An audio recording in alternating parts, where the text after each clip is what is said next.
শহরের এক কোণে বাস করত দুই বোন, সাহেলা ও মলি।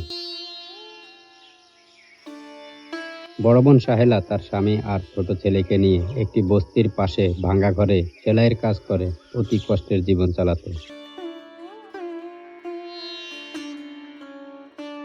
অন্যদিকে ছোট বোন মলি বিয়ে করছিল এক প্রভাবশালী ব্যবসায়ীকে। মলি থাকত শহরের সবচেয়ে নামি দামি অট্টালিকায়, যার চারপাশে ছিল বিলাসিতার মোড়ানো। জন্মদিনের উৎসব ছোট বোন মলির একমাত্র মেয়ের জন্মদিন ছিল। মলি বিশাল এক পার্টির আয়োজন করলো। শহরের নামি দামি মানুষ, ব্যবসায়ী আর প্রভাবশালী আত্মীয় স্বজন নিমন্ত্রণ জানানো হলো। কিন্তু মলি তার নিজের বড় বোন সায়ালাকে একবারও ফোন করলো না। মলির স্বামী যখন জিজ্ঞেস করলো, সায়লা আপুকে তুমি বলেছ? ও তোমার আপন বড় বোন। মলি মনে মনে ভাবলো, ওই ছেঁড়া যাওয়া শাড়ি পরা সায়লা যদি আমার এই হাইফাই পার্টিতে আসে তাহলে আমার মান সম্মান কিছুই থাকবে না। লোকেরা এটা দেখে হাসাহাসি করবে। সে মুখে বলল, আমি বলছি হয়তো কাজের চাপে আসতে পারছে না।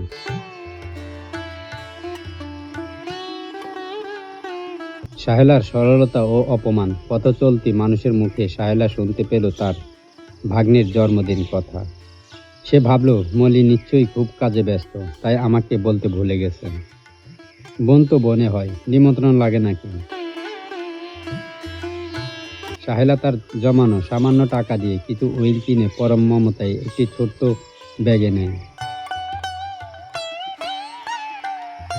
সেটি আর তার ছেলেকে নিয়ে সে মলির প্রাসাদে হাজির হলো।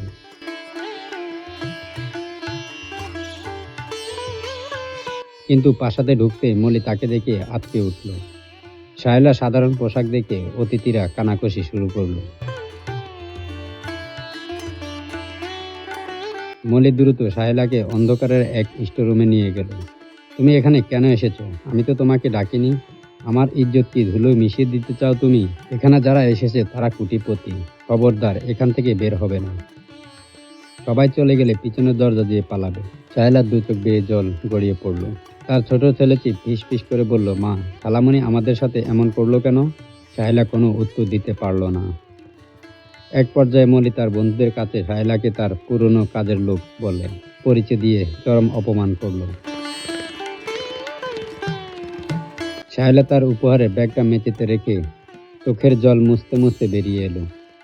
কিন্তু তারপরে যা হলো তা মলি ভাবতেও পারেনি এমনটা হবে। পরবর্তী পার্ট পেতে অবশ্যই কমেন্ট করুন।